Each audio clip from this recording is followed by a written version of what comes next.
All right, let's discuss the negative block. This is the point of the debate where the negative team gets two speeches in a row. There's no other point in the debate where the same team gets two speeches in a row. So that's why it's called a block. They're back to back. It's like a big negative attack against the affirmative team. And this is certainly the most strategic point of the debate where the negative team can really pull ahead. So let's dive into these two speeches and see how the negative can best utilize this to really turn the debate in their favor. So here's some general tips before I hop into specific feedback on the 2NC and the 1NR. So the negative block, just to really clarify, equals both the 2NC and the 1NR. They happen back to back. So when you hear debaters refer to the neg block, they're referring to this point of the debate and both of those speeches. Now, yes, there's a cross-examination in between, but besides that, right, the two speeches that occur at this point of the debate are both negative. The goal here is to really extend the best arguments and to expand and develop these arguments in greater depth. If you combine the 8-minute 2NC and the 5-minute 1NR, that's 13 minutes of straight speaking time that the negative team has, and the next affirmative speech is just going to be 5 minutes long. So think about the asymmetry in terms of the amount of time that the negative team has at this point of the debate and the affirmative team will have. It's 13 minutes that the negative has versus just 5 minutes. So there's really a great opportunity here for the negative to expand and develop their arguments in much greater depth than the affirmative will be able to in their next speech. And so this can really provide a lot of pressure on that first affirmative rebuttal.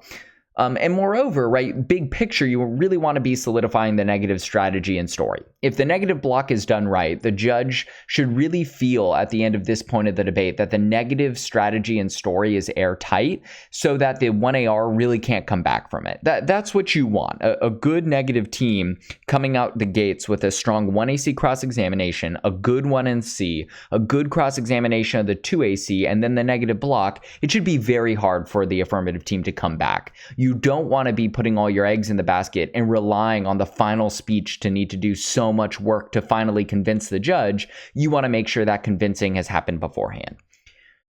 Dividing the block. This is a very important concept. In fact, if there's just one concept in this video that you remember, it's going to be this one, or it should be this one. It's that the negative team, to most strategically divide and conquer at this point of the debate, needs to divide up the stock issues between both of these speeches. Think of the 2NC and 1NR as one long speech. Now, that's a little bit reductive, and I'm going to actually point out that there are some differences, but think of it as one long 13-minute speech. Now, you wouldn't, halfway through your speech, just start over and start discussing issues that you had already discussed 5 minutes earlier. And the same principle applies here. It would make no sense for the 2NC, for instance, to address harms and solvency, and then for the 1NR to address harms and solvency again and just go over the same issues that their partner had just gone over. That would obviously be redundant and a huge waste of time. So instead, what you want to do is to split up those stock issues. So maybe the 2NC takes harms and solvency, maybe the 1NR just takes the disadvantage. That way, you can extend as many arguments as possible and really develop them in great depth so that the affirmative team is spread more thin in that 1AR. Now, the way I think about dividing the block is the 2NC will take more arguments just because it's a longer speech. It's 8 minutes versus 5 minutes. And as we'll show, the last minute of the 1NR should be about framing, so it won't even be covering a stock issue. And I think typically you want to think about it, what stock issues have more arguments. Oftentimes solvency will have a lot of arguments on it, and so the 2NC will often take it. And so typically the 2NC will take, maybe harms and solvency, or maybe topicality and solvency, something like that. And the 1NR will kind of just focus on a stock issue where they really only need to cover one or two arguments, maybe something like the disadvantage. And they really just sit down and explain that in great depth as opposed to having to respond to a ton of arguments because their speech is going to be shorter. You do not need to extend every negative argument or stock issue that was in the 1NC. Let me repeat this because debaters don't often realize this. The negative controls the terms of the debate, right? It is the affirmative's burden to defend against every negative argument, but the negative team doesn't need to extend every one of their own arguments. For instance, let's say you read topicality in the 1NC, and the affirmative team had a pretty compelling response to it in the 2AC, and you realize, there's just not going to be enough there if I keep extending this in the debate. Well, don't extend it into the negative block. It's okay. You can just focus on the arguments that you really think you're ahead on and that are more essential to your negative strategy, and you can just stop referring to those other arguments. Now, just notice that if you do not extend it in the negative block, you can't bring it up again later in the debate. That's the way argumentation works. It's basically, if it continues to get extended in the debate, it's still in motion, it's still in play. But as soon as you drop it, then it's considered conceded or no longer a part of the debate, and so you can't come back to it later. So just pick and choose based on what's working, right? Maybe let's say you had 6 arguments under solvency in the 1NC, and you really just want to extend 4 of them into the negative block. That's okay. That's okay. You don't need to discuss the other 2. You're the negative team. You get to pick the fronts of this battle. Finally, don't get lost in the line-by-line argumentation and refutation. I see this a lot where debaters just stand up in the negative block and they say, they just start their speech by saying the 2A or the last affirmative speech said that, blankety blankety blank, but this isn't true because, and then they just get lost in the line-by-line and they completely lose sight of the big picture. Remember, you always should be establishing a coherent story about why the affirmative plan is a bad idea. And if you remember from the 1NC video, a story is not a specific individual or like a specific instance of the harms happening or the disadvantage happening. A story is the way that the stock issue, your arguments across the stock issues that you're going for, combine to generate a clear narrative of why the affirmative plan is a bad idea, right? Something along the lines of positive steps are already being taken right now to get rid of this problem, but all the affirmative team does is introduces a plan that doesn't work and ultimately incurs serious negative consequences. Now, obviously, you're going to want to make it a lot more specific than that, but that's a type of story that you can go for. So let's get more specific now. The 2NC. 2NC begins with an overview, just like the 1NC. Same basic idea. You lay out the core argument of the negative story. And so it's similar to the 1NC, but you need to make sure that you're responsive to whatever the 2AC said. The best debaters are always comparative in their analysis and always responding to what the other team said. And huge tip, listen very carefully to the 2AC, because oftentimes 2ACs or the 2A will articulate things in a way that's slightly different than the 1A, but guess who ends the debate? The 2A, right? The 2A is going to give that 2AR in the final speech. And so listen carefully to what the 2A is going to say and make sure to respond to that. Whatever big picture arguments the 2A really seems they want to go for, think about that when you're listening to their 2AC and respond to that in your overview, because I can promise you that they're going to make that a big part of their final speech. And so the more you can listen to that beforehand, the better off you'll be. One tip for the overview in the 2NC is to implement what I call an evidence push. So what is an evidence push? How does this work? This is applying pressure on a weak point of the affirmative. And so this really begins, I think, in the 2AC cross-examination. So in the 2AC cross-examination, after the 2AC is done, your partner will stand up, begin cross-examining them. And the 1N should continue to kind of set up the importance of a particular claim by the affirmative, probably along the same lines of logic from the 1AC cross-ex, but still, based on this point in the debate, you should know what the important arguments are. You should try to pinpoint the most important argument in the round and to get the affirmative to commit to a claim that relates to just a central question of the debate.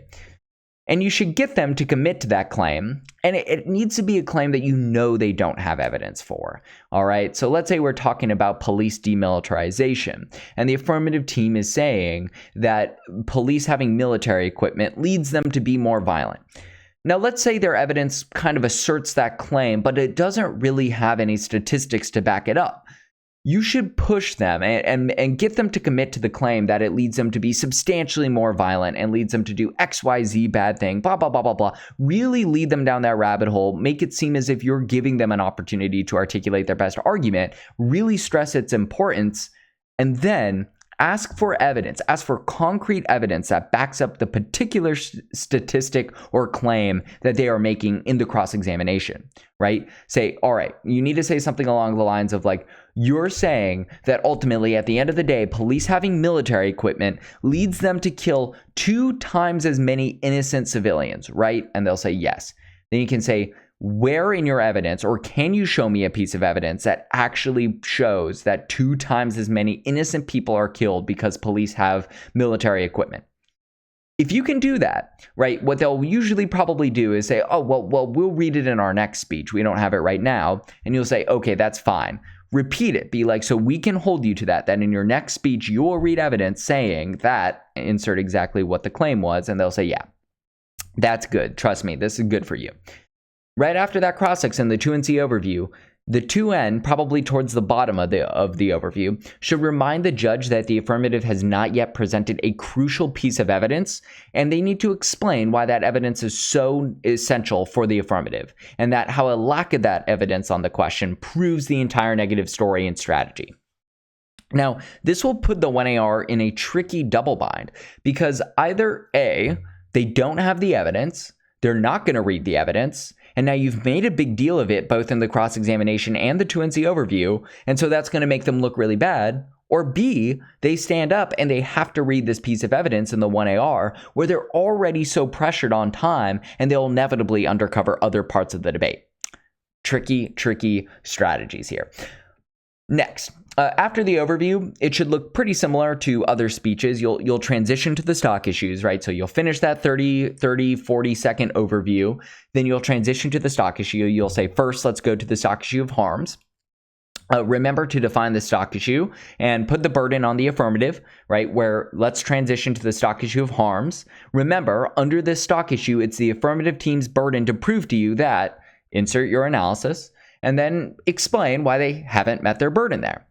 After that, you'll extend the 1NC arguments on that stock issue that you think are most important. Again, you don't have to go for every one of them, but extend the ones that you want to go for. I don't recommend that you really make a ton of new arguments in the 2NC, even though it's technically allowed. Better debating is about developing your arguments as opposed to just trying to continually make new ones. So extend those arguments, and this is what it typically looks like. You first want to briefly explain what your argument is and reference the evidence you read in the 1NC on that issue. So you'd be like, first, overhauling our DNA databases would end up costing too much money. Remember our evidence that we read in our first negative constructive from Professor Johnson, who ended up arguing that it would end up costing $3 trillion. That's kind of what a basic extension looks like in debate. Then you would refute the 2AC response. You would say, the last affirmative speaker argued that, insert, signpost it real quick, and then say, but that is incorrect because, and then insert your analysis. And then at the end, explain the significance of that argument in the context of the negative story. Be like, ultimately, because the plan is so expensive, that ultimately means one of two things. Either A, it will be so expensive that it won't actually be implemented in many parts across the United States, which means the affirmative team doesn't fix anything. Or second, they actually implement it everywhere, and now that is a huge amount of money that the government doesn't have, that they're having to deficit spend to make these databases possible. Ultimately, the costs of this plan do not outweigh the benefits that it is bringing.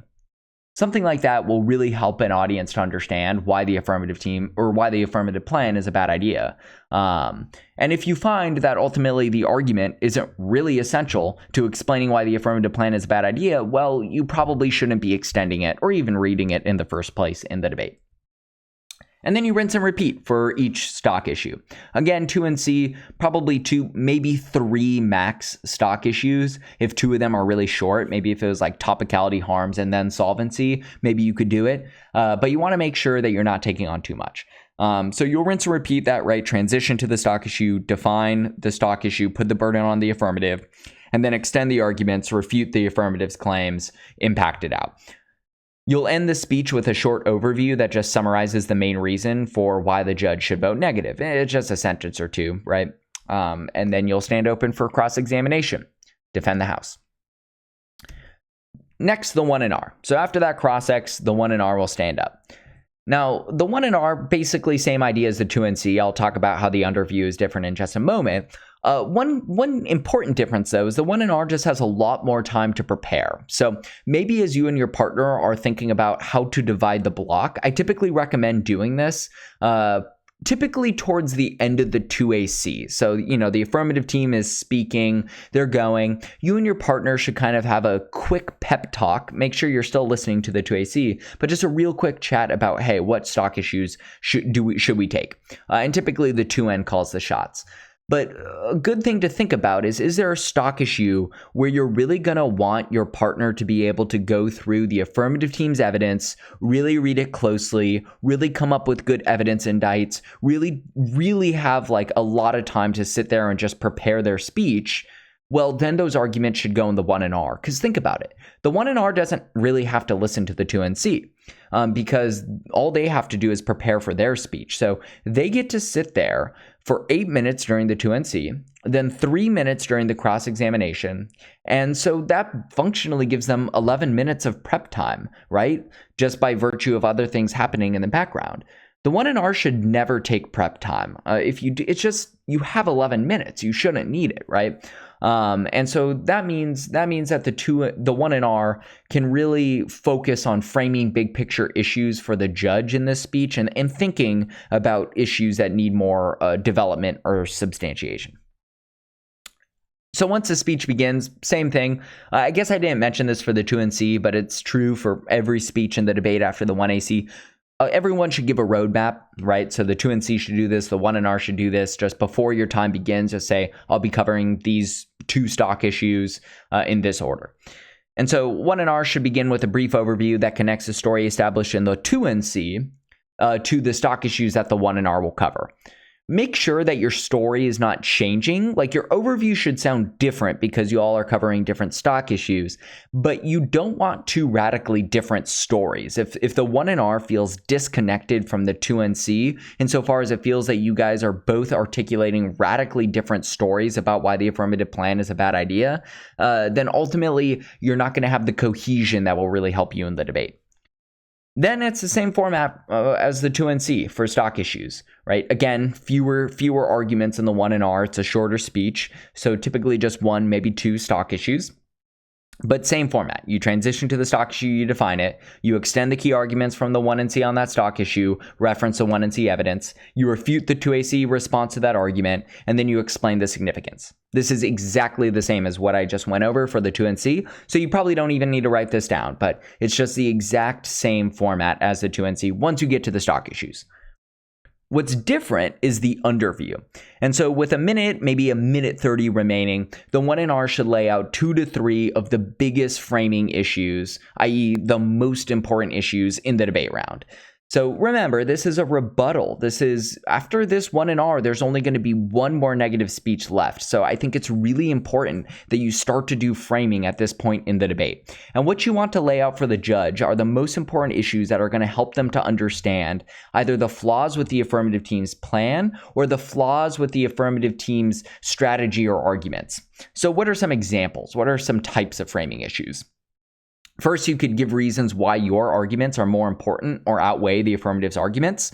So if you remember when we were talking in the last video about an affirmative team that was trying to curb NSA surveillance of US citizens, and the negative team, what are they going to talk about? Well, let's say they're going to read a disadvantage about how actually it's really, really important for the NSA to collect this surveillance in order to stop terrorist plots against US citizens. Well, why is stopping terrorist plots more important than stopping the violations of privacy and constitutional rights that the affirmative team has been talking about? Well, so maybe you want to say something like this, right? And this would be at the end of the debate. You would say, like, you would finish the stock issue, and then you would say, ultimately in this debate, there are 3 reasons why you should not insert the affirmative plan, why you should not limit the NSA's ability to surveil US citizens.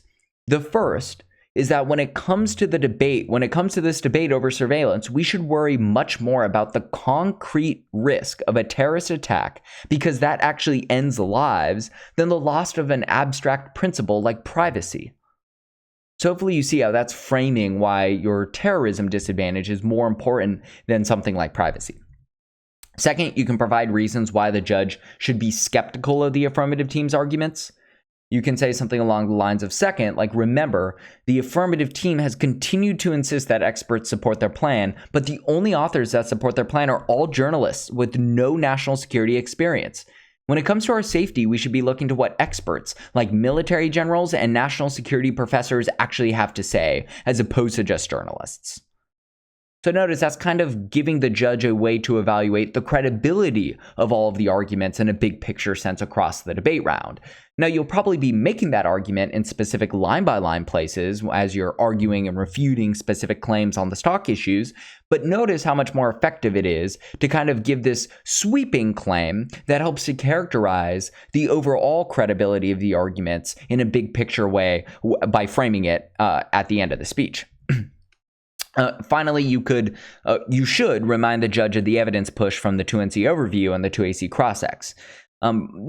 Think about it. It's probably been at this point towards the end of the 1NR.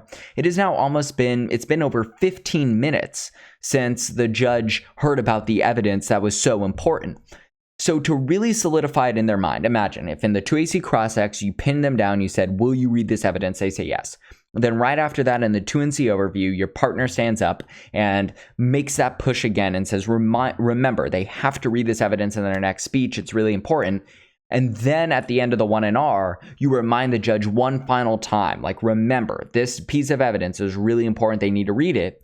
That really applies the pressure to the 1AR. Otherwise, everybody might kind of forget about it because it's been like 15 minutes. You know what I mean? That's almost a full episode of a sitcom. A lot can happen then. You'll forget about it, or the judge will. So those are my tips. For the negative block. Most important thing is to think about dividing the negative block and getting used to that idea of the 2NC covers some stock issues. The 1NR covers different stock issues, do not overlap. That's the most important thing. Hopefully this video helped to illuminate the basic flow of those two speeches. If you have any questions, feel free to let me know.